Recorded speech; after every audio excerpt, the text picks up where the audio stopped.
No. Here you go, Rece. How you guys doing? When's the last time you've been at Nebraska, Rece? I don't remember which year. I was here for a couple basketball games. I did a Nebraska-Michigan State game a couple years ago. It was really fun night.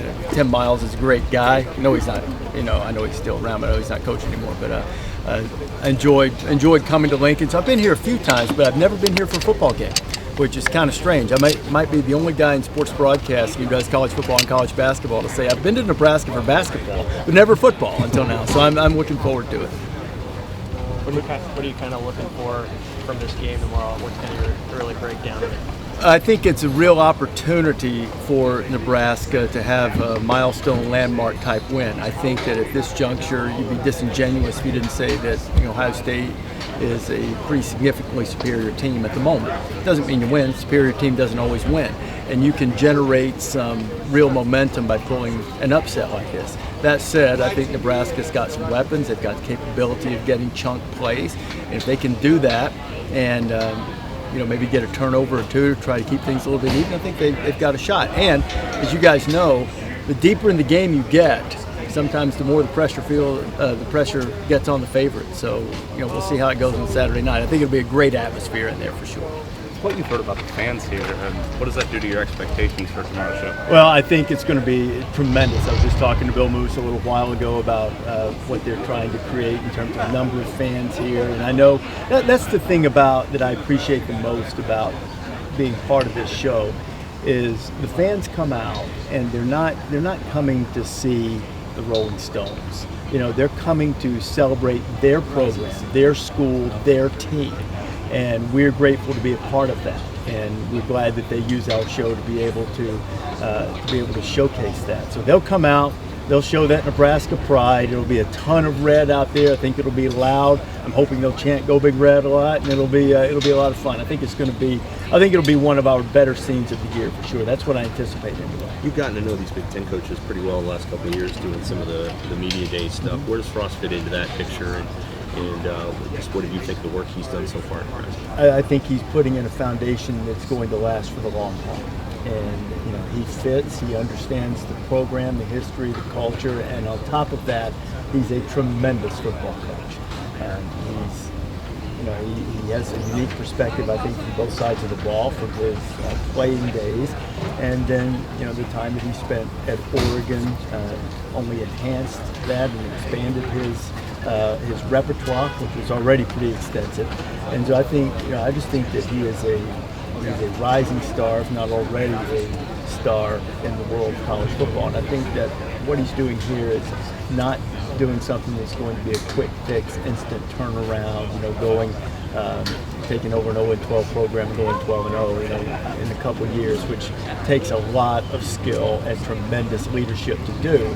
But it's a little bit harder in the Big Ten to do it, in my judgment. He'll build a program here that will win in the long haul. I really believe that. What's the best sign you've ever seen at a college game day? That's a great question. I have two go-to responses when people ask me that about the best sign I've ever seen.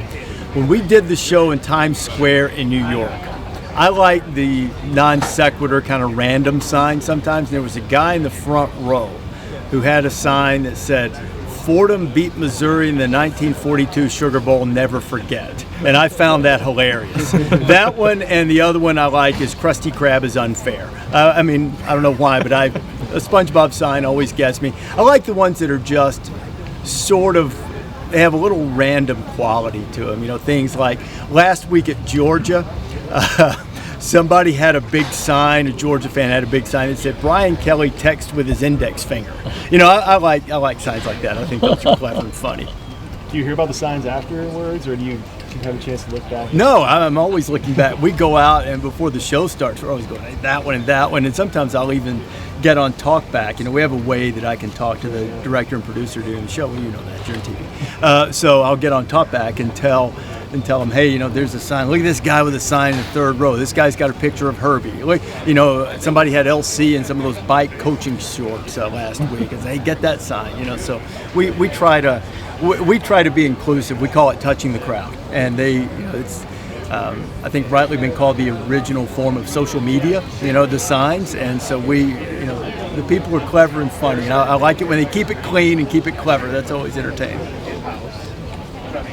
Nebraska. That was easy, huh? Nebraska apparently is going to upgrade some of their facilities. That's what I hear. Yeah. How important is that in college athletics today? You at least want to be on a level playing field. And when you have the palatial buildings that they have at places like Clemson and Alabama, even Northwestern. I haven't been inside the one at Northwestern yet, but I've seen the pictures, and it's unbelievable. You have to be able to offer that too.